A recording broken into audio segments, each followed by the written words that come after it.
ওই যে ক্রস চিহ্ন আছে না, বলে যে আমরা শুলে চড়ে মেরে ফেলছি, যেরকম নাউযুবিল্লাহ। ওদের যে প্লাস চিহ্ন দেখছেন না, ওদের প্লাস চিহ্ন, ওরা বলে আমরা শুলে চড়ে তাকে হত্যা করেছি, কিন্তু ঈসা আলাইহিস সালামকে তারা মারতে পারেনি। আল্লাহ তাআলা তাকে আসমানে উঠিয়ে নিয়েছেন, আবার তিনি আসবেন। এখন ঈসার পরিচয়টা তো বাপ নাই, কারে দিয়ে পরিচয় বলেন? বলেন কাকে দিয়ে? মাকে দিয়ে। এই জন্য ঈসা ইবনু মারিয়াম, এই জন্য মারিয়ামের নামটা আল্লাহ তাআলা আবশ্যক মনে করে আল্লাহ তাআলা তার নামটা এখানে উল্লেখ করেছেন। জোরে বলি সুবহানাল্লাহ। আমার বন্ধুগণ, মারিয়ামের জীবন আলোচনা আজকে আমার সাবজেক্ট নয়। আজকে আমরা যে মাহফিলে এসেছি, এখানে যারা বসে আছেন, কারো বাপ চলে গেছে, কারো মা চলে গেছে, কারো ভাই চলে গেছে, কবরবাসী হয়েছে। আমিও চলে যাব, আপনিও চলে যাবেন, কিন্তু এই দুনিয়ার জিন্দেগি শেষ হওয়া মাত্রই আমার একটা জীবন শুরু হয়ে যাবে, যে জীবনের শুরু আছে কিন্তু কোনোদিন তার শেষ নাই। দুনিয়াটা পার হয়ে যাবে, দুনিয়াটা ফকিরেরও চলে যায়, রাজা বাদশারও চলে যায়, ধনী মানুষেরও চলে যায়, গরিব মানুষেরও চলে যায়, কিন্তু এই দুনিয়া পার হয়ে যাবে। কিন্তু এমন একটা জগৎ আসবে, আমার আল্লাহর সৃষ্টির হলো দুই পিঠ, একটা হলো ইহকাল, আরেকটা হলো পরকাল। আমরা এক পিঠ অতিক্রম করতেছি, আরেকটা পিঠ সামনে পড়ে আছে না নাই? পড়ে আছে। সেই আখিরাতকে সামনে রেখে আমাকে আপনাকে চলতে হবে। পরকাল কেন্দ্রিক চিন্তা আমার মাথায় নিতে হবে। আমার আপনার সবচাইতে বড় চ্যালেঞ্জ হলো, যেমন করে হোক মরার পর আমাকে বাঁচতে হবে কি থেকে বলেন? জোরে বলতে হবে। কি থেকে বলেন? জাহান্নাম থেকে। সবচাইতে বড় চ্যালেঞ্জ। জাহান্নাম আছে না নাই? আসতে বলবেন না, জাহান্নাম আছে না নাই? জাহান্নাম কয়টা? আমি কি প্রশ্ন করছি, আমি কি বিরক্ত করতেছি না তো? জাহান্নাম কয়টা? 7টা। সাকার, লাজা, জাহান্নাম, হুমাজা আছে না? এইরকম করে 7টা জাহান্নাম। আমার একটা আলোচনা আছে, আজ থেকে আরো 12 বছর আগে আমি আপনাদের এই অত্র অঞ্চলের সবচেয়ে বড় মাহফিল দারুল আমান ট্রাস্ট, সেখানে আমি জান্নাত এবং জাহান্নামের আলোচনা করেছি। সেখানে কোন আমলে কোন জান্নাত, কোন আমলে কোন জাহান্নাম আমি আলোচনা করেছি। যেহেতু আজকে সূরা মারিয়াম ধরেছি, তো সেখান থেকে কিছু কথা বলতে চাচ্ছি। তাহলে জাহান্নাম হলো কয়টা বলেন তো? 7টা। জান্নাত কয়টা? কয়টা বেশি? জাহান্নামী বেশি না জান্নাতি বেশি? না, জাহান্নামের সংখ্যা কম, জান্নাতের সংখ্যা বেশি। কিন্তু জাহান্নামে যাবে বেশি না জান্নাতে যাবে বেশি? জোরে বলেন। আচ্ছা, তাহলে দোষ কার? অনেকে চিন্তা আছে ওদের আল্লাহরই। আল্লাহর দোষ নাকি? আল্লাহ তাআলা জান্নাত রেখে দিয়েছেন আর জাহান্নাম রেখে দিয়েছেন, এবং সবকিছু ওপেন করে দিয়েছেন। বান্দা, আমি তোমার সামনে সবকিছু ওপেন করে দিলাম, এই আমলটা করবা, জান্নাত বুঝে নিবা। এই আমলটা করবা, জাহান্নামও বুঝে নিবা। সবকিছু বিষয়, হালাল হারাম, ন্যায় অন্যায়, সত্য মিথ্যা, সবকিছুকে আড়াল করে না প্রকাশ্য? সব কি স্পষ্ট না? অস্পষ্ট না সুস্পষ্ট? সুস্পষ্ট। আমার বন্ধুগণ, আমার আপনার জীবনের সবচেয়ে বড় চ্যালেঞ্জ হলো, জাহান্নাম থেকে আমি কেমন করে বাঁচবো, জাহান্নাম থেকে আমি কেমন করে পরিত্রাণ পেয়ে যাব। জাহান্নাম থেকে বাঁচার জন্য জাহান্নামের আমলগুলো বাদ দিতে হবে, জান্নাতের আমলগুলো করতে হবে। জাহান্নামের বদ আমলগুলো কি কি, তারও তালিকা কোরআনে আছে। জান্নাতে যাওয়ার আমলগুলো কি কি, তারও তালিকা আছে। আল্লাহ রাব্বুল আলামিন বলছেন, বান্দা, আমি তোকে এমন কিছু বদ আমল আছে, যে বদ আমলের জন্য আমি তোকে শুধু জাহান্নাম দেব না, জাহান্নামের গর্তের মধ্যে আমি তোরে ঢুকাবো। জাহান্নামের গর্ত এত ভয়ঙ্কর, জাহান্নামের গর্ত দেখে জাহান্নাম পর্যন্ত ভয় পায়। এত ভয়ঙ্কর জাহান্নামের গর্তগুলো, অনেকগুলো গর্ত আছে, এর মধ্যে একটা গর্তের নাম হলো এখানে আল্লাহ তাআলা উল্লেখ করেছেন গাইয়া। কি বলেন তো? গাইয়া। আল্লাহ রাব্বুল আলামিন বলেন فخلف من بعدهم خلف أضاعوا الصلاة واتبعوا الشهوات فسوف يلقون غيا। আল্লাহ রাব্বুল আলামিন বলেন যে সমস্ত বান্দার ভিতরে আমি মারাত্মক দুটো দোষ পেয়ে যাব, তাকে আমি শুধু জাহান্নাম দেব না, জাহান্নামের গর্তের মধ্যে ঢুকাবো। সেই জাহান্নামের গর্তের নাম এখানে আসছে গাইয়ুন, গাইয়া নামক গর্ত, গাই নামক গর্ত। যে গাই নামক গর্তটা এত ভয়ঙ্কর, জেলখানার ভিতরে যারা জেল খাটছেন, জেলের ভিতরে ভালো মানুষও যায়, মন্দ মানুষও যায়, আল্লাহর পয়গম্বররাও জেল খেটেছেন, ইতিহাসে আছে না নাই? আসতে বলবেন না, আছে না নাই? আছে। যেমন বলেন তো একটা নবীর নাম বলেন তো। ওয়াজ তো সবাই পারেনি, দেখি বলি আলহামদুলিল্লাহ।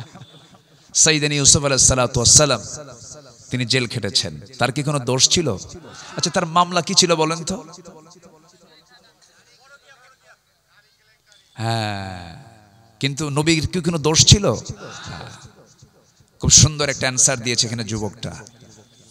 তাকে অভিযোগ দেওয়া হলো, পরকীয়ার অভিযোগে অভিযুক্ত করা হলো, কিন্তু এটা ছিল জোরপূর্বক, জুলাইখার জোরপূর্বক একটা আবদার। কিন্তু আল্লাহর পয়গম্বর কি সেই প্রপোজ, সেই প্রস্তাবকে গ্রহণ করেছিলেন না? কিন্তু এরপরেও জুলাইখার কিছু হলো না, পানিশমেন্ট হলো আল্লাহর পয়গম্বর ইউসুফের। তাহলে এখান থেকে প্রমাণ হয় যুগে যুগে কিছু জালিম শাসক আছে এবং থাকবে, যারা নিরপরাধ, বেশি জোরে বলার দরকার না, আবার যেতেও পারে। সম্মানিত ভাইয়েরা, আমার কথায় কোনো বেজার হচ্ছেন না তো? আমাকে সবাই চেনেন তো নাকি? চেনার তো কথা। গুরুদাস পুর, গুরু আবার দাস, জি। আবার ওইদিকে আছে বড়াই, চরম বড়াই, অহংকার খুব বেশি নাকি ওই এলাকায় না? বড়াই, হ্যাঁ, খুব সুন্দর আপনারা। তাহলে আল্লাহর পয়গম্বর ইউসুফ আলাইহিস সালামের কোনো দোষ ছিল না, কিন্তু দোষ চাপায়া দেওয়া হয়েছে। এরকম চাপায়া দেওয়া দোষ এখনো আছে না নাই? আসতে বলবেন না, আছে না নাই? দোষ করে একজন, শাস্তি পায় আরেকজন। এরকম দৃষ্টান্ত তো আমার দেশে নাই, না নাই। আমার কিন্তু দোষ নাই, আপনারা কিন্তু বলতেছেন, কিন্তু আছে আছে আছে আছে, বুঝে নেন। তাহলে আল্লাহর নবীরা নির্যাতিত হয়ে জেলেও থেকেছেন, তাও কি জানেন? পরকীয়া, এই একটা অভিযোগ অভিযুক্ত করা হলো, কোনো দোষ ছিল না তার। ইমাম ইবনু তাইমিয়া রাহিমাহুল্লাহ দামেস্কের জেলখানায় জেল সুপার তাকে প্রশ্ন করতেছে, হুজুর আপনার তো কোনো দোষ নাই, আমি জেল সুপার সরকারের চাকরি করি, আমার হুকুমের গোলাম, হুজুর কোনো বেয়াদবি হলে আমারে মাফ করে দিয়েন, আমরা জানি আপনার কোনো দোষ নাই, তো আল্লাহ তাআলা কি কিয়ামতের দিন আমাদেরকে ধরবেন? জবাব ইমাম ইবনু তাইমিয়া বললেন, জেল সুপার তুমি আমার কাছে মাফ চাচ্ছ? তোমাদের মতো এমন ব্যক্তির চুপ থাকার কারণে জালিমরা জুলুম করার সুযোগ পায়। কথা বোঝেন নাই? এই জন্য আজকে চুপ থাকবেন, কালকে আরো বিপদে পড়বেন। কালকে চুপ থাকবেন, পরশুদিন বিপদে পড়বেন। এই জন্য অন্যায় দেখলে হাত দিয়ে মিটাই দিতে বলেছেন মুহাম্মদ সাল্লাল্লাহু, আমার কথা না কিন্তু, বলেছেন আমার রাসূল ফালইগাইয়িরুহু বিয়াদিহি, হাত দিয়ে যেন মিটায় দেয়, কোনো অন্যায় যেন না থাকে সমাজে। হাতের ক্ষমতা নাই, মুখ দিয়ে যেন প্রতিবাদ করে, মুখেরও ক্ষমতা নাই, অন্তর দিয়ে যেন ঘৃণা করে। ওয়াযালিকা আদআফুল ঈমান, এটা হলো সবচেয়ে দুর্বল ঈমানের পরিচয়। তাহলে রাসূল এক নম্বর ঈমানের পরিচয় বললেন কি দিয়া? অন্তর দিয়া, মুখ দিয়া, না হাত দিয়া? তাহলে হাত দিয়ে যদি আপনি প্রতিবাদ করতে যান, একা পারবেন না? একটা উম্মাহ লাগবে, একটা সংঘবদ্ধ শক্তির দরকার আছে না নাই? এই দেশ কি এমনি স্বাধীন হয়েছে? মুক্তিযোদ্ধা, ফ্রিডম ফাইটাররা এক হয়েছেন, সমন্বিত সম্মিলিত সংগ্রামের মধ্য দিয়ে, রক্তক্ষয়ী সংঘর্ষের মধ্য দিয়েই একটি জাতির নতুন ইতিহাস তৈরি হয়েছে। ঠিক তেমনি আপনি যদি সম্মিলিতভাবে যদি অন্যায়ের বিরুদ্ধে মোকাবেলা না করেন, তাহলে কি সফল হওয়া যাবে? কিন্তু কোন প্ল্যাটফর্মে আপনি এক হবেন, এটাই প্রশ্ন। সেই প্ল্যাটফর্মের নাম কি? দুনিয়ার কোন ব্যক্তির সামনে নির্বাচিত ব্যক্তি, তিনি হচ্ছেন মুহাম্মদ সাল্লাল্লাহু, তিনি হচ্ছেন আমার লিডার, তিনি আমার কি লিডার। আর প্ল্যাটফর্ম হলো ইসলাম। প্ল্যাটফর্ম কি? আরো জোরে, আরো জোরে। ইসলাম। ইসলাম নামক প্ল্যাটফর্মে মুসলিম উম্মাহ এক হবে। কিন্তু দুঃখজনক হলো সত্য, আজকে গোটা পৃথিবীতে মুসলমানরা কি এক? না, এক হতে পারেনি।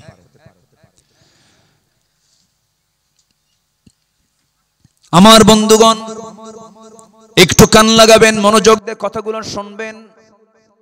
আমার দেশে ওয়াজ অনেক বেশি হয়, কিন্তু আমল হয় না। কিন্তু আমল বেশি হওয়া দরকার না, ওয়াজ বেশি হওয়া দরকার, আমল বেশি হওয়া দরকার। হুজুরের সুর হেভি, সুর মারাত্মক, হুজুর কান্দায় ফালাইছে, হুজুরের প্রশংসা করে চলে গেল, ওয়াজ খুব ভালো হয়েছে প্রশংসা করে চলে গেল, কিন্তু হুজুর কি ওয়াজ করলেন সেটা তো নিজের জীবনে বাস্তবায়ন করলাম না, লাভ হলো কি? এই জন্য আজকে আমরা আলোচনা শুনতে এসেছি, কিছু আমল করার নিয়তে শুনবো। জোরে বলি ইনশাআল্লাহ। জাহান্নামের গর্তের নাম বলেছে, জাহান্নামের গর্তের নাম কি বলেন? গাই বলেন সবাই, গাই বলেন কি? গাই, আবার বলেন কি? গাই। গাই নামক গর্তের মধ্যে ঢুকাবেন, দুটো অপরাধ করলে পরে শুধু জাহান্নাম না, জাহান্নামের গর্তের মধ্যে ঢুকায় দিবেন। জেলের মধ্যে একটা সেল আছে, জেলের মধ্যে সেল আছে না নাই? জেলে আরাম পাওয়া যায়, কিন্তু সেলে কি আরাম পাওয়া যায়? জেলের মধ্যে আরেকটা জেল হলো সেল। সেখানে একটা ছোট্ট জায়গা থাকে, ধরেন 4 হাত বাই 5 হাত অথবা 6 হাত, সীমিত একটা জায়গার ভিতরে। সেখানে পায়খানা সেখানে করতে হয়, পেশাব সেখানেই করতে হয়, একটা ড্রেন থাকে। যারা ইনসাইডে গেছেন তারা দেখেছেন। এটা হচ্ছে সেল। তো আল্লাহ তাআলা বলছেন, জাহান্নাম শুধু না, আমি তোকে জাহান্নামের গর্তের মধ্যে ঢুকাবো যদি দুটো অকাম করে আসিস। কয়টা অকাম? 2টা অকাম।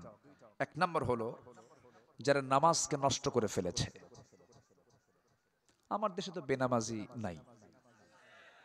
আসতে বলে, আসতে বলবেন না, আছে না নাই? আচ্ছা, মনে হয় আমি কষ্ট দিয়ে ফেলতেছি। হুজুর আজকে আপনাদের তো আপনি জাহান্নামে ঢুকায় দিলেন। ভাইরে, নামাজ, আমার বুকটা ফেটে যায় জানেন। 18 কোটি মানুষ আমার দেশে, 18 কোটি, কম কথা না কিন্তু। আমার মনে হয় আরব গালফেও এত লোক নাই। আরবের যে আরব গালফ যে কান্ট্রিগুলো আছে, এত জনগণ মনে হয় হবে না সব মিলেও, হয়তো বা সমান সমান হতে পারে। এত বিশাল জনগোষ্ঠী মুসলিম, অথচ নামাজ পড়ে মাত্র 5%। কয় পার্সেন্ট বলেন? 5%। বুকটা ফেটে যায়। নামাজি নাই। কিন্তু আমার বন্ধুগণ, যদি প্রশ্ন করি, আমার দেশে এই মুহূর্তে মসজিদ বেশি না মুসল্লি বেশি? আসতে বলবেন না, কি বেশি বলেন? মুসল্লির তুলনায় মসজিদ বেশি। ছোট্ট একটা গ্রাম, আগে অনেক মিল ছিল, অনেক দূর থেকে বুড়া মুরব্বীরা মসজিদ আসতেন হেঁটে হেঁটে। তারা ভাবতেন দূর থেকে যাব, সওয়াব প্রত্যেক কদমে কদমে বেশি পাওয়া যাবে। আজ থেকে 20-30 বছর আগের দিকেও তাকান, দূর থেকে মসজিদে হেঁটে হেঁটে চলে যেত। মসজিদ বানানোর কোনো প্রয়োজন ছিল না। তারা মনে করত আমরা বড় জামাত করব, বড় জামাতে নামাজ পড়ব।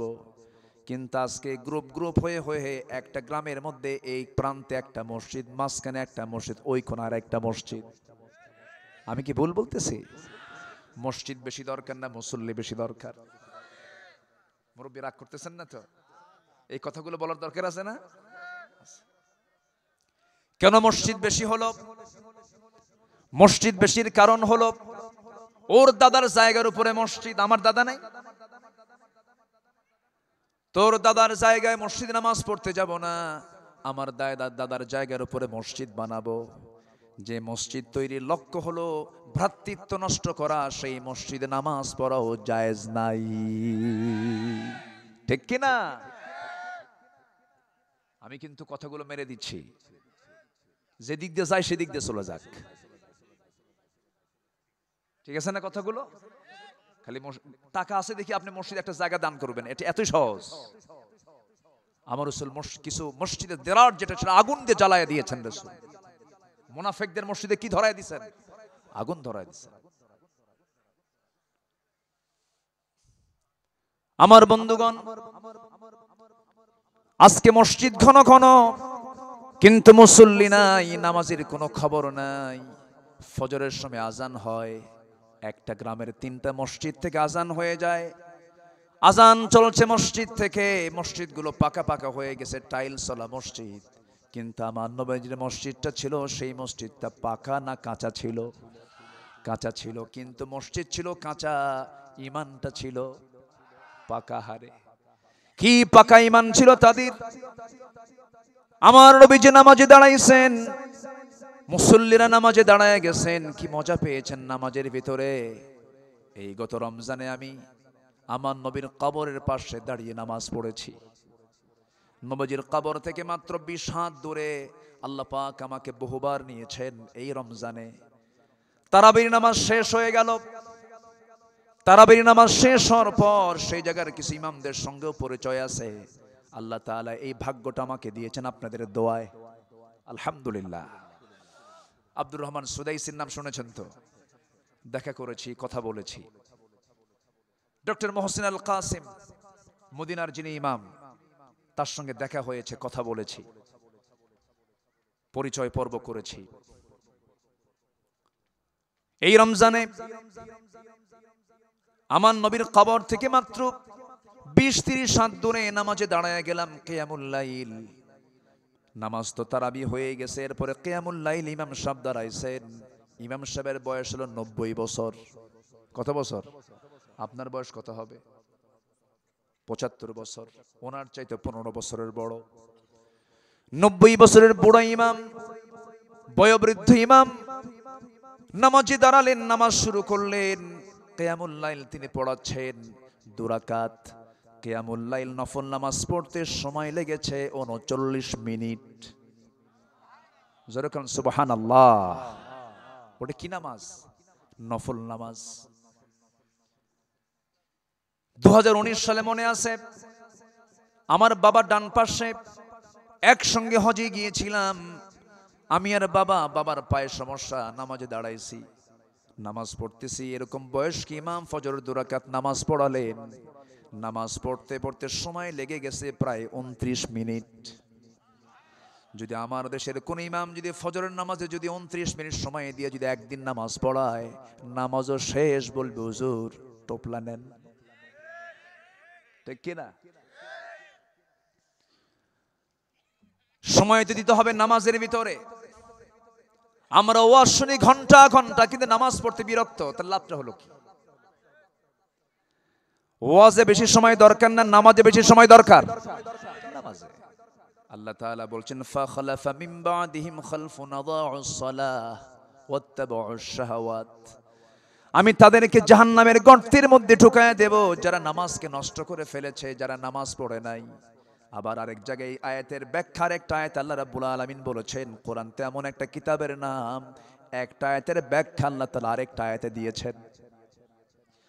আল্লাহ রাব্বুল আলামিন বলেন, মা সালাকাকুম ফি সাকার ক্বালু লাম নাকু মিনাল মুসাল্লিন ওয়া লাম নাকু নুতঈমুল মিসকিন ওয়া কুন্না নাখুদু মাআল খায়িদিন। ও জাহান্নামের, আজকে তোমরা জাহান্নামে কেন? জাহান্নামে প্রবেশ হওয়ার মূল কারণটা কি বলো? জাহান্নামীরা বলবে, আমরা 4টা কাজ দুনিয়াতে করে আসি নাই। মুখস্থ করবেন কয়টা কাজ? আবার বলেন কয়টা কাজ? আমি কিন্তু আলোচনা শেষে আবার প্রশ্ন করব। রাগ করতেছেন নাকি আপনারা? আমার আলোচনার ধরনটা একটু ভিন্ন। আমি আলোচনা চেষ্টা করি মানুষকে মুখস্থ করে দেওয়ার জন্য, এটা উচিত। আমরা মরা ফেরনের ইতিহাস সব জানি, জানি না? মরা ফেরন, যেটা ফেরন মরে গেছে, ইতিহাস জানি না আমরা? তো মরা ফেরনের ইতিহাস শুনে কি করবেন? তাজা ফেরন যে সমাজে অনেক ঘুরে বেড়ায়, ঠিক কিনা? তাজা ফেরন নাই, আছে না নাই?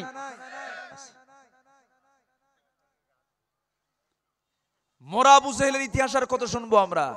নতুন আবু জেহেল আছে না নাই? বসেন বসেন, এখানে বসেন, বসেন। এত সুন্দর মানুষ আপনারা, বলি আলহামদুলিল্লাহ। খুব ভদ্র চিত আচরণ আপনাদের, এবং আমি খুব খুশি হয়েছি যে আজকের মাহফিলে এখানে যারা কবরবাসী আছেন তাদের আত্মীয় স্বজনই বেশি, বলি আলহামদুলিল্লাহ। জানেন কবরবাসী তারা আজকে অপেক্ষা করছে, আমার ছেলে, আমার নাতি, আমার আত্মীয় আমার জন্য দোয়া করবে। এটাই তো মাহফিলের মূল লক্ষ্য, তো এটাই। আল্লাহ তুমি কবরবাসীর সমস্ত আযাবকে তুমি আল্লাহ মাফ করে দাও। একটু জোরে বলেন না ভাই আমিন, আর একটু জোরে বলেন আমিন। আমার দিকে তাকান সম্মানিত ভাইয়েরা, সম্মানিত বন্ধুগণ। জাহান্নামে যাওয়ার মূল কারণ কয়টা বললাম বলেন তো? 4টা। নাম্বার 1 হলো জাহান্নামীরা বলবে আমরা আজান শুনেছি কিন্তু নামাজে যাই নাই। এমন লোক তো আমার দেশে খুঁজে পাওয়া যাবেই না। হ্যাঁ, কিন্তু এই নাজিরপুর বাজারে, এই চাষকর বাজারে ব্যবসায়ীর কানে কানে কি আজান যায় না? আসতে বলুন, আজান যায় কি যায় না? সব ব্যবসায়ী যদি আজান শোনার সঙ্গে সঙ্গে, আজানটা মূলত কার ডাক? আসতে বলবেন না, কার ডাক? আল্লাহ মানে কে? এই আকাশটা কার? ওই সূর্য কার? ওই চন্দ্র কার? এই জমিনটা কার? আমার প্রাণ কার হাতে? ডাক দিচ্ছেন কে? শুনতেছে কে? শুনতেছে ব্যবসায়ী, আমরা, তাই না? তাহলে আমরা শুনলাম ডাক, শুনলাম আজানের, হাইয়া আলাস সালাহ। হাইয়া মানে কি? তাড়াতাড়ি করে আসো। হাইয়া আলাল ফালাহ, তাড়াতাড়ি করে কল্যাণের দিকে আসো। হাইয়া, হাইয়া শব্দটার আরবি যার অর্থ হলো তাড়াতাড়ি করে মসজিদের দিকে চলে আসো, তাড়াহুড়ো করে আসো। আমরা দেখবেন যে কোনো কাজ, যে কোনো শক্ত ভারী জিনিস যখন আমরা একা না পারি, তখন সবাই মিলে বলি কি? কি বলি? হাইয়া বলি না? বলি কিনা? হাইয়া বলি কিনা? এই যেটা জোরালো চেষ্টা আমরা করি।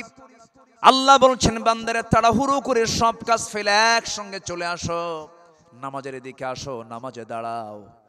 আজান হয়ে যায় সুন্দর মিষ্টি সুরে, ব্যবসা চলে, সব চলে, কিন্তু বান্দা জাহান্নামে যাওয়ার 1 নাম্বার কারণ হলো আজান শুনেছে কিন্তু বান্দা নামাজে যায় নাই। এটা হলো 1 নাম্বার কারণ। জাহান্নামে যাওয়ার 1 নাম্বার কারণ হলো নামাজটাকে ছেড়ে দেওয়া। নাম্বার 2 হলো জাহান্নামে যাওয়ার 2 নাম্বার কারণ হলো বান্দার হক নষ্ট করে ফেলা।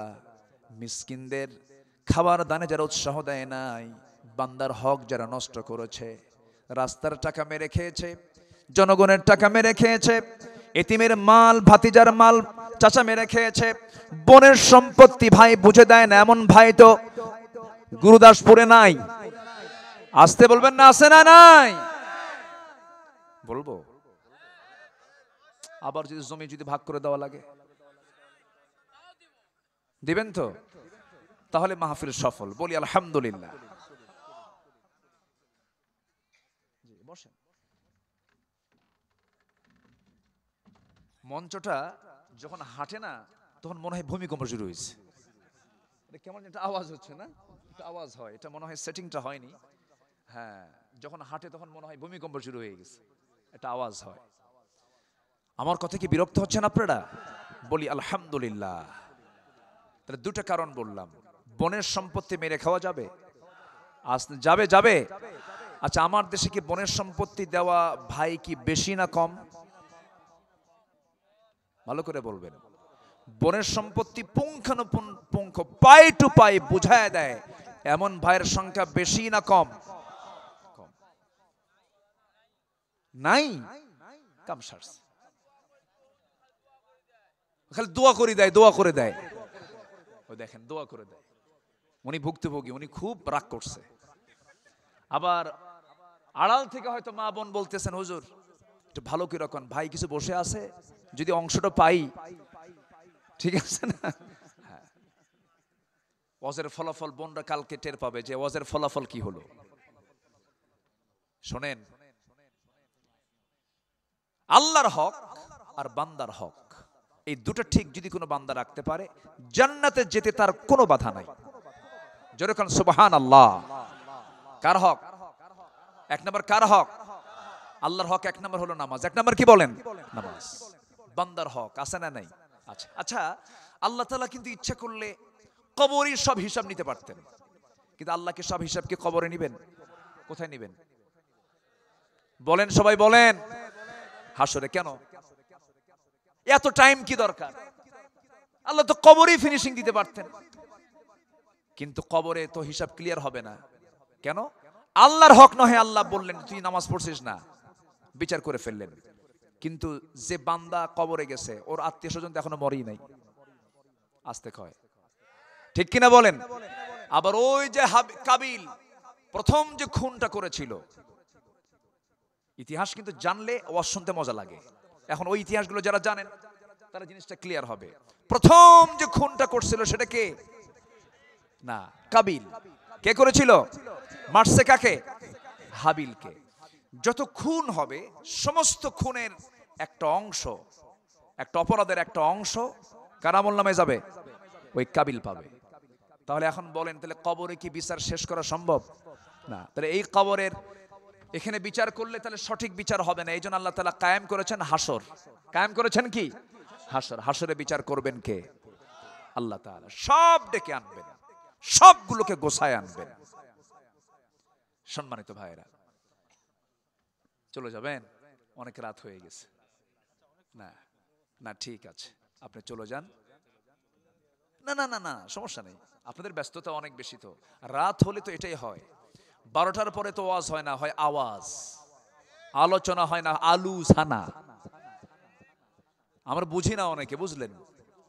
যাই হোক, একটু বসেন, যে একটু বসেন, মেহেরবানি করে বসেন। তাহলে হ্যাঁ, আমি আছি তো, আমি আছি তো, বসেন। আমাকে ছেড়ে কেউ কি যাবেন? আমাকে ছেড়ে মোনাজাত না করে যিনি যাবেন, আমি ভাববো তার বাপও নাই, মাও নাই। কি কথা বোঝেন নাই? কেন ভাববো জানেন? বাপ মার জন্য দোয়া নাই। সেই বাপ মা থেকে লাভ কি? আমরা বাপ মার জন্য দোয়া করবো কিনা বলেন? দোয়া করব। বসেন।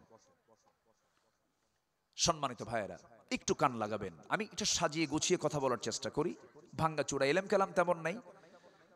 তাহলে জাহান্নামে যাওয়ার সূরা মারিয়ামের ভিতরে আল্লাহ তাআলা একটা গর্তের মধ্যে ঢুকাবেন। সেই গর্তের নাম কি বলেন তো? গাই। বলেন, আবার বলেন কি? গাই।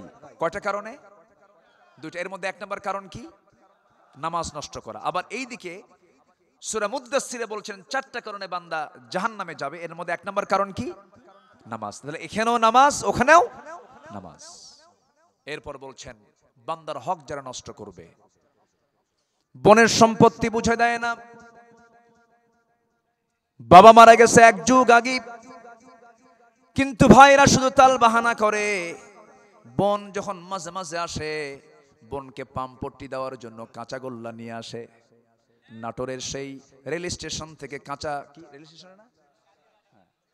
হ্যাঁ হ্যাঁ, নিচা বাজার থেকে নিয়ে আসে। নিয়ে এসে বোনকে বলে, বোন বসো।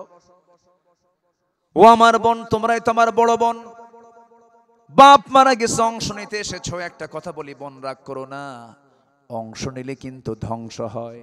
দেখছেন কি ওয়াজটা দিল, দেখে মানে শয়তান ফেল। এরকম আছে না ভাই? এরকম ভাই আছে না?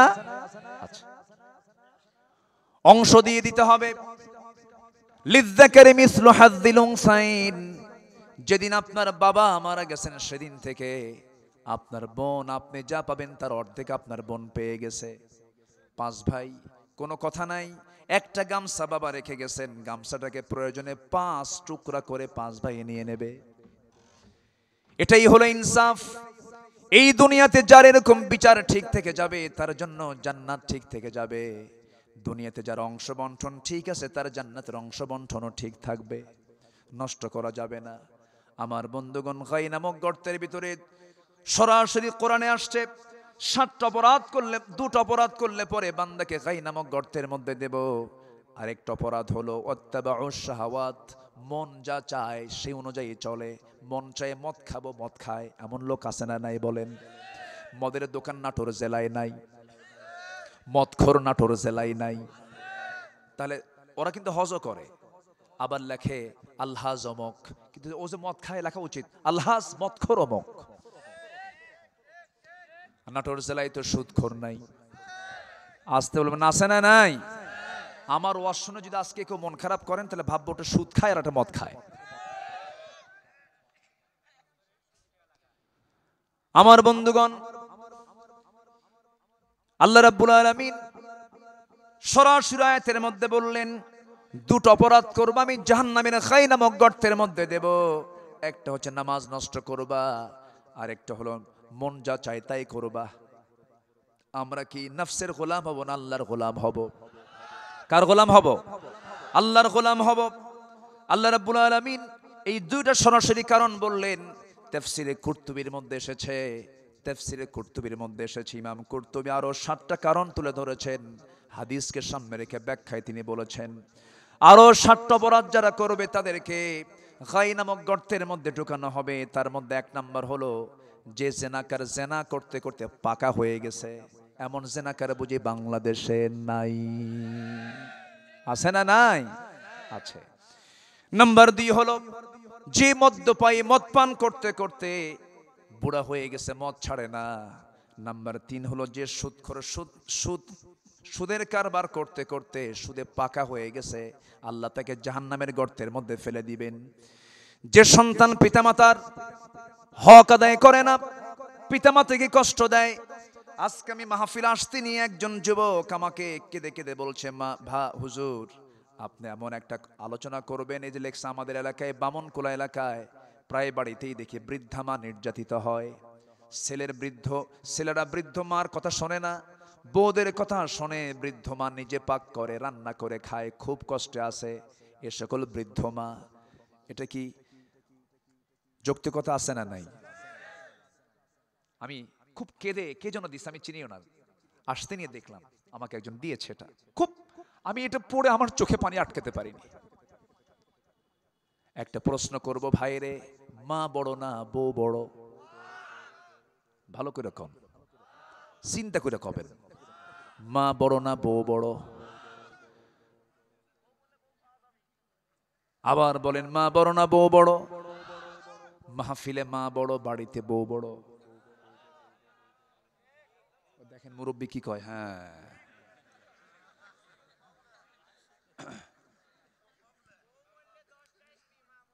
তুমি তো বিয়ে করো নাই, বুঝবা কি?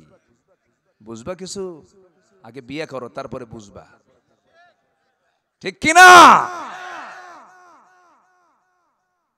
এমনও কিছু বৌমা আছে যাদের আচরণে শ্বশুর থরথর করে কাঁপে। আছে কিনা? আছে না নয়?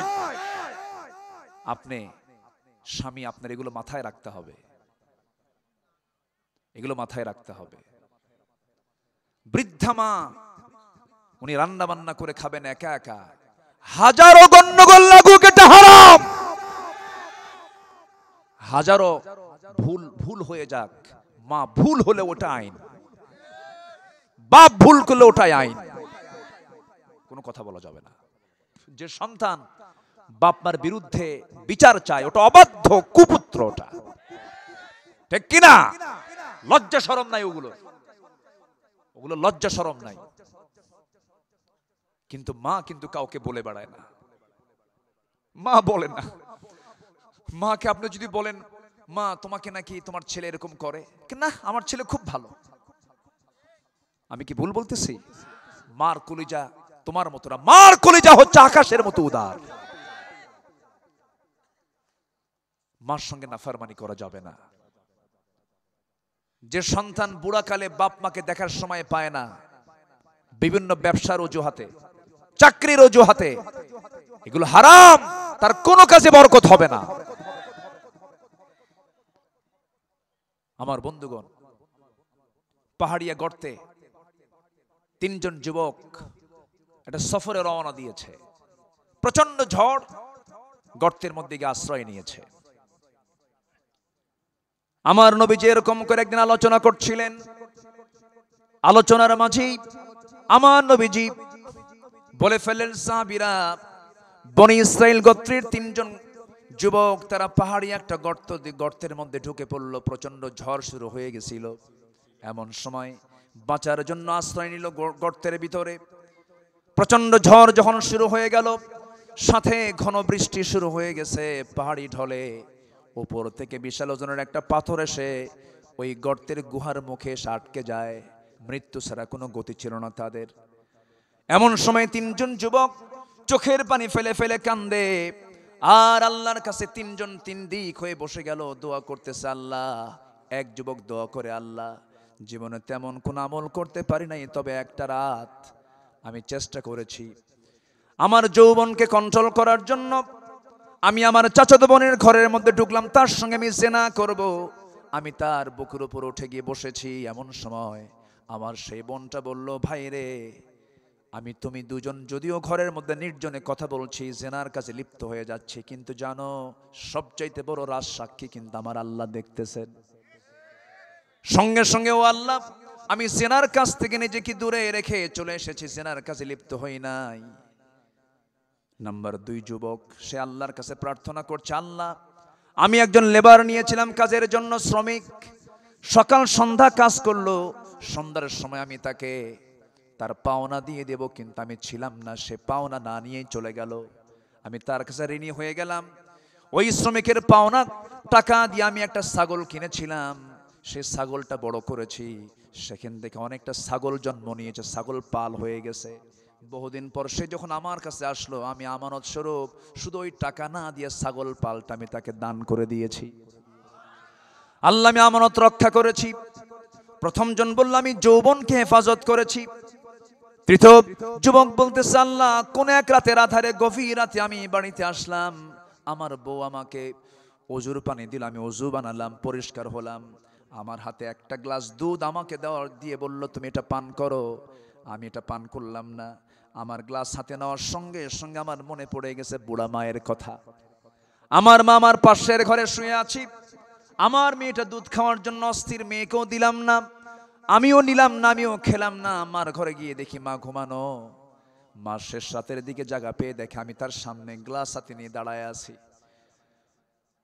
আমি সেই সময় আমি আমার মাকে বললাম, মা, এই দুধটা তোমার জন্য আমি বরাদ্দ করেছি, আমি খাওয়ার কথা ছিল, আমার মেয়ে খাবে, কেউ খাই নাই, তুমি খাও মা। ওই বৃদ্ধা মাকে আমি আমার নিজের হাতে তুলে দিয়ে খাওয়া দিয়েছি। এতটুকুন ছোট্ট খেদমত যদি হয়, আল্লাহ, তুমি আমাদের এই বিপদ থেকে বাঁচায়া দাও। প্রথম জন যখন দোয়া করেছে, তখন একটু পাথরটা মুখ থেকে সরে গেছে। দ্বিতীয় যুবক যখন দোয়া করেছে, পাথরটা আর একটু সরে গেছে। তৃতীয় যুবক যখন দোয়া করেছে, আল্লাহ, এতটুকুন যদি তুমি আমার আমলটা পছন্দ করো, তুমি এই বিপদ থেকে বাঁচায় দাও। টোটাল ওই গুহার মুখ থেকে পাথরটা সরে গেল। সঙ্গে সঙ্গে তিনজন বান্দা, তিনজন যুবক এই বিপদ থেকে বেঁচে গেছে। জোরে কোন সুবহানাল্লাহ। ঘটনা বর্ণনা করেছেন মুহাম্মদ সাল্লাল্লাহু আলাইহি ওয়াসাল্লাম। এখান থেকে আমরা শিক্ষা পেলাম কয়টা বলেন? আসতে বলবেন না, কয়টা শিক্ষা পেলাম? 3টা শিক্ষা পেলাম। নাম্বার 1 হলো, আমার বন্ধুগণ, নাম্বার 1 হলো, যুবকরা যারা আছো একটু কান লাগায় শোনো। ও যুবক, তোমার জন্য জান্নাত অপেক্ষা করছে। আল্লাহ তাআলা বলছেন, যুবক, তুমি যদি তোমার যৌবনকে কন্ট্রোল করতে পারো, তুমি কি জানো আমার আরশ আজিমের মেহমান, ছায়ার মেহমান আমি তোমাকে বানায় নেব। জোরে কোন সুবহানাল্লাহ। যৌবনকে কন্ট্রোল করতে হবে। বিবাহ পূর্ব কোনো রিলেশন করা যাবে না। আল্লাহর কসম করে বলি, আমার চোখে এ পর্যন্ত ধরা পড়ে নাই অবৈধ রিলেশন করে সম্পর্ক গড়ে যদি কোনো সংসার জীবনে যদি কেউ পদার্পণ করে, অন্তত ওই ওই সম্পর্কের সংসার থেকে কখনো আল্লাহর ওলি কখনো বের হতে পারে না। এই জন্য নোংরামির কাছে যাবা না, অবৈধ কাছে যাবা না। নাম্বার 2 শিক্ষা হলো আমানতকে কখনো খেয়ানত করা যাবে না। চুল পরিমাণ আমানতের খেয়ানত করা যাবে না, ওয়াদা ভঙ্গ করা যাবে না, কথাকে এলোমেলো করা যাবে না। এটা এলোমেলো করলে ইমানের যে হক নষ্ট হয়ে যাবে। নাম্বার 3 হলো সবার বাড়িতে মা বাবা আছে না নাই? বলেন, আসতে বলবেন না, মা বাবা আছে না নাই? মা বাবা আছে। এখন বলেন, ভালো করে বলেন তো, মা বড় না বউ বড়? জোরে বলতে হবে, আরো জোরে বলেন, কে বড়? মা বড়। বসেন, আসেন মুরব্বি, বসেন। আমার ভাইয়েরা, মার দিকটা খেয়াল করতে হবে, বাবার দিকটা খেয়াল করতে হবে। আরেকটা প্রশ্ন করব, সবাই বলেন তো, মা বড় না আব্বা বড়? মা বড় না বাপ বড়? আচ্ছা, মা বাবা যদি নামাজে দাঁড়ায়, ইমাম কে হবে? কেন মা বড় না? হ্যাঁ, বলি আলহামদুলিল্লাহ, জোরে বলি আলহামদুলিল্লাহ। তাহলে যিনি ইমাম হন তার দাম কি কম? আচ্ছা, আদম সিনিয়র না হাওয়া সিনিয়র? বলেন বলেন, আদম সিনিয়র না হাওয়া সিনিয়র? আদম সিনিয়র না? যে সিনিয়রের দাম বেশি না জুনিয়রের দাম বেশি? এখন সমাজ চলছে সিনিয়র দিয়া না জুনিয়র দিয়া। এই জন্য কেউ কাউরে দাম দেয় না, কেউ কাউরে দাম দেয় না। জুনিয়র যদি সিনিয়রের মর্যাদায় বসে তাহলে সমস্যা না? সমস্যাই তো। আকলমন্দ ইশারা বাসাত। সম্মানিত ভাইয়েরা, পৃথিবীতে একজন নবীর নাম বলতে পারবেন না যে নবী একজন নারী ছিলেন। পৃথিবীর কোন ইমাম নারী হতে পারবে? আর কি বুঝাবো আপনাকে? মার দাম তো আছেই, কিন্তু মা যেখানে সেখানেই থাকবেন। মেয়েরা কথা কম বলে না বেশি বলে? মেয়েদের মধ্যে কথার ঘনত্ব কম না বেশি? আর পুরুষদের মধ্যে কম। মেয়েরা কথা বলে দিনে 5000 শব্দ। মেয়েরা কথা বলে 5000, পুরুষরা কথা বলে মাত্র 2000। কয় হাজার বেশি? হ্যাঁ। বেগুন কিনছেন, পোকা বেগুন, বৃষ্টির দিনের বেগুন, বাড়ি নিয়ে গেছেন, বটি দিয়ে কুটতে নিয়ে দেখে যে পোকা বেগুন। ওই পোকা বেগুনের তফসির হবে একটানা 3 ঘন্টা। আল্লাহ তাআলা মেয়েদেরকে এরকম করে বানাইছে। ওটা শুনবেন আর মুস্কি মুস্কি হাসি মারবেন, কহ তোর তফসির আমি শুনি। এটা মেয়েদের নেচার, এটা রাগ করা যাবে না। হ্যাঁ, শোনাই লাগবে, উপায় নাই, শুনতেই হবে। বলেন তো, বউ বড় না স্বামী বড়? ভালো করে কন। হ্যাঁ, ওই দেখেন বউ বড়, উনি কিন্তু আগে মেরে দিছে। বউ কোন অংশ কম না। আচ্ছা, বইয়ের কথা শোনেন না আপনারা? বইয়ের কথা শোনেন না আপনি? শোনেন তো, উপায় নাই তো, আমিও শুনি, আপনি শোনেন না? সবাই শোনে। বইয়ের কথা না শুনে তো উপায় নাই, খালি তাফসীর করে না। শুনতে হবে। মেয়েরা কেন কথা বলে বেশি জানেন? এটার কারণ আছে। আমার মার আবার মন খারাপ করেন না। আচ্ছা, বাচ্চা লালন পালন করে মা না বাবা? মা। আচ্ছা, বাচ্চারা কি এক কথায় থামে? এক কথা কবার বলা লাগে? 10 বার না সারাদিন?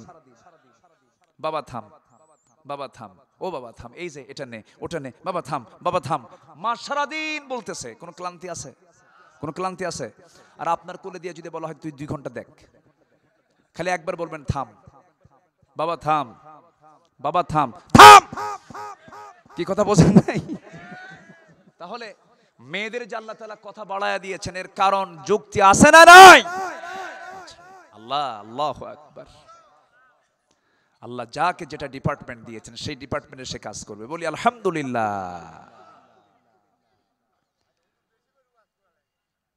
জি, বলি আলহামদুলিল্লাহ। সম্মানিত ভাইয়েরা, তাহলে জাহান্নামে যাওয়ার আমরা যে কারণগুলো শুনলাম, 2টা শুনেছি। আরেকটা হলো সমালোচককারীদের সঙ্গে সমালোচনা করেছি, আর বিচার দিবসকে অস্বীকার করেছি। এই 4টা কারণ সূরা মুদ্দাসসির আল্লাহ তাআলা বলেছেন। আর এখানে ইবনে তাফসীরে কুরতুবীর মধ্যে আসছে যারা 7টা অপরাধ আরো করবে এদেরকে আল্লাহ তাআলা জাহান্নামের গর্তের মধ্যে ঢুকাবেন। আমি যে আলোচনার পয়েন্টগুলো খুলছি 60 দিন মাহফিল হলে ভালো হয়। 60 দিন করে শুনবেন কেমনে? এ তো সম্ভব না। একটু সামারাইজ করে আমরা শুনি। আমল করব না ইনশাআল্লাহ? আমল করব। আচ্ছা, নামাজ ছাড়বেন কারা কারা আজকের থেকে? দেখি হাত তোলেন। নামাজ ছাড়বেন কারা কারা? নামাজ কেউ ছাড়বেন? 5 ওয়াক্ত নামাজ পড়বেন কারা কারা? একটু হাত তোলা দেখেন তো দেখি। জোরে বলি ইয়া আল্লাহ, আরো জোরে ইয়া আল্লাহ। আমাদেরকে 5 ওয়াক্ত সালাত আদায় করার তৌফিক তুমি আল্লাহ দিয়া দাও। জোরে বলি আমিন। হাত নামান। নাম্বার 5 হলো যারা মিথ্যা সাক্ষী দেবে আল্লাহ তাআলা তাদেরকে গাই নামক গর্তের মধ্যে ঢুকাবেন একদম। মিথ্যা সাক্ষী তো আমার দেশে নাই, নাই নাই। সাক্ষী আছে? মিথ্যা সাক্ষী দেয়। মিথ্যা সাক্ষী দিবেন, এই যে গর্তের মধ্যে ঢুকায় দিবেন। কে ঢুকায় দিবেন? আল্লাহ ঢুকায় দিবেন। মিথ্যা সাক্ষীকে আল্লাহ ঢুকায় দিবেন জাহান্নামের গর্তের ভিতরে। আপনি একজন নিরপরাধ মানুষের বিরুদ্ধে মিথ্যা সাক্ষী দিলেন, সে জেলখানায় পচে মরল, তাকে ফাঁসিতে মেরে ফেলা হলো। কিন্তু আপনি মিথ্যা সাক্ষী দেওয়ার কারণে ওই লোকটা যে নির্যাতিত হলো, তার বাড়িতে বাবা আছে না নাই? তার হক আছে না নাই? বাড়িতে বউ আছে না নাই? তার হক আছে না নাই? বাড়িতে তার ছেলে মেয়ে আছে না নাই? তার হক আছে না নাই? এই সমস্ত হকগুলো নষ্ট করলেন আপনি। আপনি নষ্ট করেছেন, উল্টা জাহান্নামে ঢুকতে হবে। মিথ্যা সাক্ষী দিবেন। কবর আছে না নাই? আচ্ছা আমার ভাইয়েরা, আমি আপনি কেউ যাব, কেউ থাকবো না, দুনিয়া থেকে বিদায় নিয়ে নেব। আল্লাহ পাক আমাকে আপনাকে যে কোনো মুহূর্তে দুনিয়া থেকে উঠায় নেবেন। মালাকুল মউত প্রত্যেক দিন তাফসীর এসেছে, প্রত্যেক বান্দার কাছে 5 বার করে আসে। কয়বার করে আসে? 5 বার। ওনার কাছে 5 বার, আমার কাছে 5 বার, ওনার কাছে 5 বার। তাফসীর আসছে 5 বার করে মালাকুল মউত দেখে যায়, মাথা থেকে পা পর্যন্ত দেখে যায়। কিন্তু আল্লাহর তো অর্ডার নাই। আল্লাহ তাআলা অর্ডার যেদিন দিবেন সেদিন 5 বার আসা লাগবে না, আসা লাগবে মাত্র কয়বার? একবার আসবেন, জান কবজ হয়ে যাবে। কোনো রাজাও বাদ যায় নাই, কোনো নবীও বাদ যায় নাই, কোনো কাফেরও বাদ যায় নাই। সব একদিন মালাকুল মউতের সামনে মুখোমুখি হতে হবে। আমার নবীজির মতো মানুষ দুনিয়া থেকে বিদায় হবেন যখন, তিনি বলছেন, ও আমার আয়েশা, মালাকুল মউত মনে হয় চলে আসবে। যে কোনো মুহূর্তে আমার মৃত্যুর ফয়সালা হয়ে যাবে, আমি দুনিয়া থেকে বিদায় নিয়ে নেব।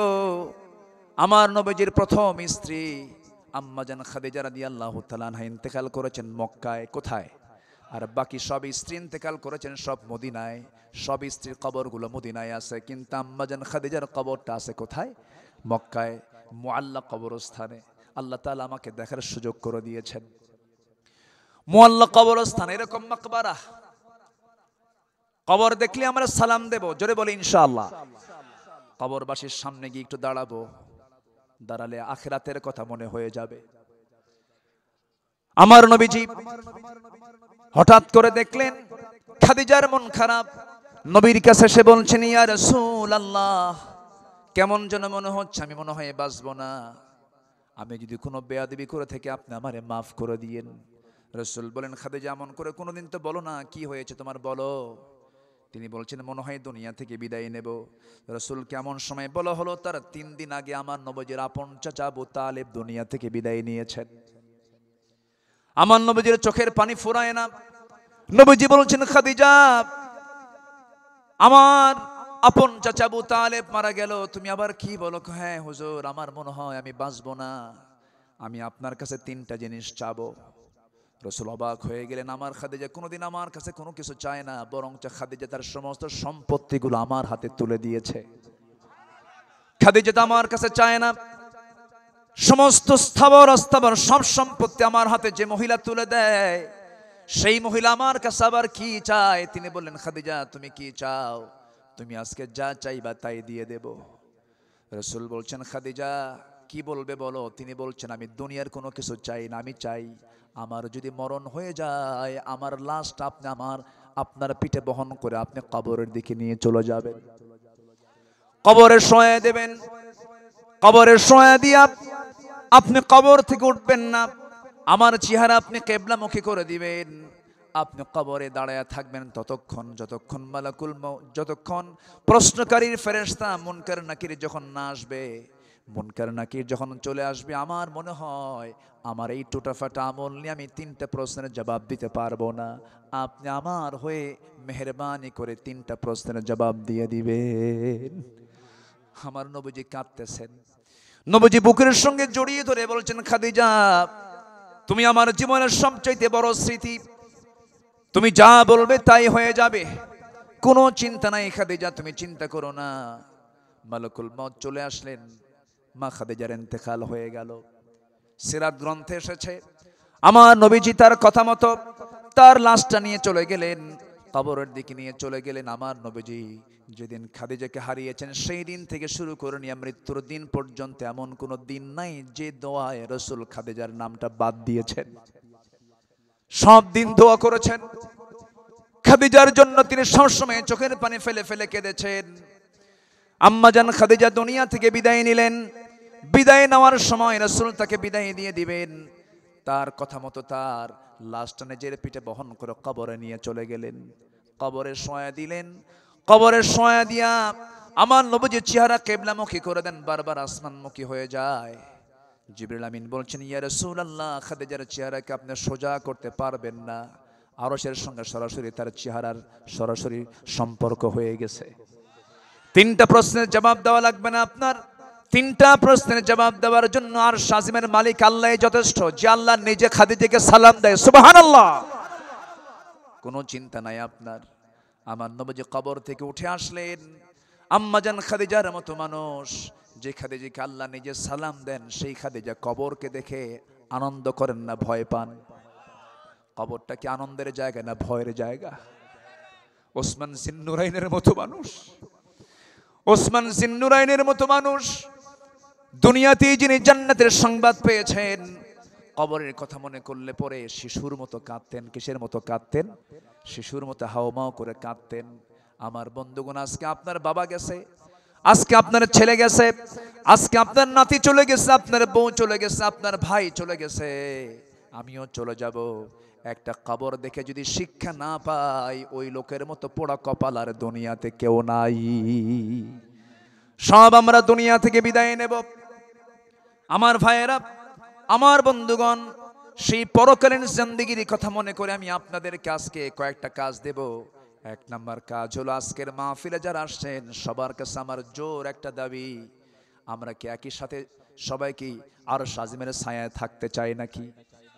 সবাইকে থাকতে চাই, আমি আপনি সবাই মিলে থাকবো, একসাথে থাকতে রাজি আছেন সবাই?